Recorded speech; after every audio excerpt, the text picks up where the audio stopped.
So, welcome children. Today we are going to have a quick revision of electrolysis, and children, we are going to just see it in a very short form. Now, electrolysis, children, is a process of decomposition of a chemical compound in aqueous solution or in molten state accompanied by a chemical change using direct current. Then, electrolyte, children, is an ionic compound which is in the fused state or in the aqueous state allow the passage of an electric current and is decomposed by it. Now, a strong electrolyte, a compound which in their aqueous solution or in fused state are almost completely ionized, are called strong electrolytes, and examples are all mineral acids like hydrochloric acid, sulfuric acid, nitric acid, alkalis like sodium hydroxide, potassium hydroxide, and children salt solutions like NaCl, etc.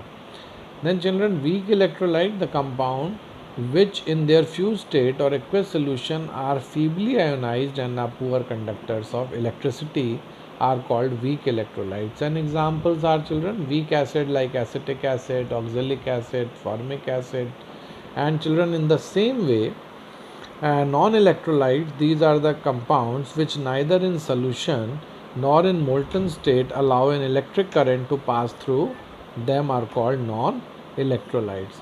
An example are kerosene, carbon disulfide, etc. Then comes electrolytic cell.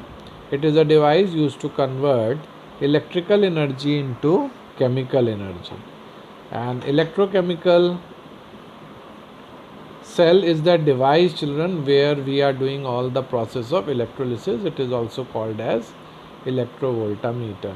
An electrode, the graphite or metal plates or gas carbon rod immersed in electrolyte through which current enters and leaves the electrolytic cell, are called electrodes. And children, we have two types of electrode, a negative electrode and a positive electrode. So the electrode connected to the negative terminal of the battery is called as the cathode. So the electrode connected to the negative terminal of a battery is called cathode, and the electrode connected to the positive terminal of the battery is called as anode. Now ions, children, we say that they are atom or group of atoms which carry either a positive or a negative sign, and if the ions carry a positive charge, or all the atoms or group of atoms which carry a positive charge, they are called as cations, and all the atoms or group of atoms which carry a negative charge, they are called as anions. Then children, oxidation, we say it is a chemical process which involves addition of oxygen or removal of hydrogen, but it can be explained in many other ways. Addition can also be explained as addition of any electrochemical metal, any electrochemical, you can say any electronegative ion, or it can be a removal of any electropositive ion. And children, oxidation can also be called as loss of electron. So there are few things in oxidation. It is addition of oxygen or addition of any electronegative anion, you can say, or you can say it is removal of hydrogen or removal of any electropositive ion. So oxidation can also be called as loss of electron. Now children, oxidizing agent, it is a substance which oxidizes other substance either by accepting electron or by providing oxygen or an electronegative ion. Then reduction is a chemical process which involves removal of oxygen, or it can be any removal of electronegative ion, and it can also be called as addition of hydrogen or addition of any electropositive ion. Then children, reduction is also, children, gain of electrons. And reducing agent is a substance which reduces other substances by providing electrons, hydrogen or any electropositive ion. Then dissociation, children, the process due to which an ionic compound dissociates into ions in a fused state or in aqueous solution is called electrolytic dissociation. Say for example, children, sodium chloride is in ionic state, but when it is dissolved in water, it breaks up. The electrostatic force of attraction between the positive and the negative ion breaks up, and free mobile ions are formed in the solution. This is called as dissociation. And ionization, children, occurs in polar covalent compounds. It is a process by which polar covalent compounds are converted into ions in water solution, and it is called as ionization. For example, hydrochloric acid, when dissolved in water, it ionizes into hydrogen ion and chloride ion. This hydrogen ion, children, further uh, get added to water molecule and forms a hydronium ion. Then, children, we have the electrochemical series. It is a series in which metals are arranged based on the ease with which atoms of metal lose electron to form positively charged ions. And children, the list of few metals are given, but in the book you can see there are um, more metals which are being placed in this series, so you can see. And there is a electrochemical series for negative ions also, which is given over here. Now, selective discharge of ions. This is very important. The preferential discharge of ions present in an electrolyte at the respective electrodes is known as selective discharge of ions. It depends on three factors. First is relative position of ions in the electrochemical series. Second is concentration of ions, and third is nature of electrode. So, electrolysis of fused lead bromide. So, electrolyte over there is molten lead bromide, and children, we get molten lead bromide after heating it in a crucible. And the electrodes used are of graphites. And children, both the anode and the cathode are made up of graphite. So, the overall reaction in the molten state is that lead bromide breaks up into lead ion and bromide ion. The lead ion migrates towards the cathode, and they gain 2 electrons and they form neutral lead metal. And the bromide ion moves towards the anode. It gives its 1 electron to anode and form a bromine atom, and 2 bromine atom combines together to form a bromine molecule. Then, children, we come to electrolysis of acidified water. Acidified water means water plus H2SO4, dilute H2SO4. So, we set up the apparatus as this. It is called as the Hoffman's apparatus, and it is used in this way, or this apparatus is used so that the gases liberated, the gases hydrogen and oxygen which are liberated at the different electrodes, they get stored in this form. So, children, the anode is made up of platinum, the cathode is made up of platinum, and ionization of acidified water takes place. Water breaks up into hydrogen ion and hydroxyl ion. The sulfuric acid present over there breaks up into hydrogen ion and sulfate ion. So, ion presents are positive ions are hydrogen ion, and the negative ion are sulfate and hydroxyl ion. So, reaction at cathode, the hydrogen ion moves towards the cathode. It gains 1 electron, forms a hydrogen atom, and 2 hydrogen atoms combine to form a hydrogen molecule, since a single hydrogen atom cannot exist independently. Then, children, reaction at anode is that hydroxyl ion moves towards the anode and gives its 1 electron to form OH neutral, and 4 OH neutral combines together to form water and oxygen.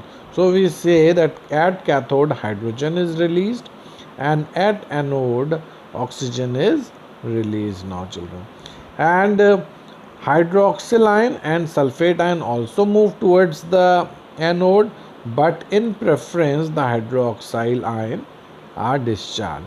Now, children, electrolysis of aqueous copper sulfate. This we have studied in the chapter with 2 types of electrodes. Here the electrolysis is being done with the active electrodes, that is, it is done with copper electrode. So, children, the ions present here are copper sulfate dissociates to form copper ion and sulfate ion, and water breaks up into hydrogen ion and hydroxyl ion. And reaction at cathode is that the copper ion moves towards the cathode, gains 2 electron and form neutral copper atom. and it forms a copper metal over there. So copper being lower in the electrochemical series, it first discharge in preference to hydrogen. Then children, reaction at anode is that sulfate ion and hydroxyl ion though move towards the anode, but neither of them are discharged. In place, the copper of the copper anode loses its electron to anode and forms a copper ion. So children, the copper ions from the anode gets deposited into the electrolyte, and the copper ion from the electrolyte get deposited on the cathode. So if the reactions are done with inert electrode, children, then the reaction at cathode is same, but at anode the reaction is like we have studied in this particular reaction, that is hydroxyl ion will lose its electron and will form OH, and 4OH will combine together to form water and oxygen. So if we have the inactive or the inert electrode. Now children, application of electrolysis, we have three applications of electrolysis, that is electroplating with metals, electro refining of metals, and extraction of metals. So electroplating, children, is a process in which a thin film of metals such as gold, silver, nickel gets deposited on another metallic article with the help of electricity. And we have seen it in the chapter. We have done electroplating with silver, we have done electroplating of nickel. So children, the reason for electroplating is for decorative purpose and to protect from rusting and corrosion. So electroplating with nickel, children, an example over here is given. So what we do, we take aqueous solution of nickel sulfate, and nickel sulfate in presence of water dissociates into nickel ion, hydrogen ion positive, and sulfate ion and hydroxyl ion negative. So children, cathode, we place the article which we want to electroplate at cathode, and at anode we place a block of pure nickel. So reaction at cathode will be that the nickel ion will move towards the cathode and will accept 2 electrons and will form nickel metal, which will get deposited onto the cathode. And reaction at anode will be that although sulfate ion and hydroxyl ion moves towards the anode, but neither of them will get discharged.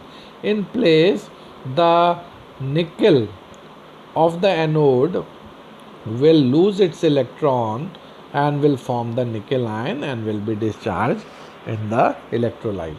Now children, electrolytic refining of metals, that is, it is a process by which a metal containing impurities are purified electrolytically to give pure metals. And electrolytic refining of copper, electrolyte we use is copper sulfate solution and dilute sulfuric acid. Dilute sulfuric acid is added to enhance the electrical conductivity. Cathode we take as thin strip of pure metal, copper, and anode is the impure copper which we want to refine. And at cathode the reactions are that copper ions from the solution moves towards the cathode, they gain 2 electrons and pure copper is formed. And reaction at anode is that the copper atom of the anode loses its 2 electron to anode and forms the copper ion, which are released in the electrolyte. Then children, electrometallurgy is a process of extraction of metals by electrolysis, and active metals, which are very active metals, so they all are extracted by electrolysis of their fused salts like aluminium, like sodium chloride, potassium chloride, all these are extracted by electrolysis. And children, if the lower metals in the electrochemical series, the metals which are low down, they can be extracted by any reducing agent like carbon, carbon monoxide, or etc. And children, the other, that is platinum and gold, they are extracted by thermal decomposition. Now children, electrolytes can be strong electrolytes or weak electrolytes. They can be acids also, bases also, and salts also. So a strong electrolyte we can define a strong electrolyte where the degree of dissociation, children, is more than 30%, and degree of dissociation is the number of molecules dissociated upon the total number of molecules into 100. And children, if this degree of dissociation is less than 30%, we say it is a weak acid or a weak base, and if it is more than 30%, we say it is a strong acid or a strong base, and similarly it will be called as strong electrolyte or weak electrolyte. So children, this chapter we have finished, the notes we have done in this chapter. If you want to go do all the question answer, children, there is one solution which is there as an app. So I want to just tell you one thing, that if you can download Selena Solutions on your mobile, then you can get all these question answers of all the chapters of chemistry book in that, and you can do all the questions given in the book from that solution, and even solved questions of the board paper are also given in that. So thank you, I hope you have followed this chapter. We have finished this chapter. If you find any problem in doing any question of the chapter, children, please ask me at the time allotted to us. So thank you very much for watching this session on electrolysis.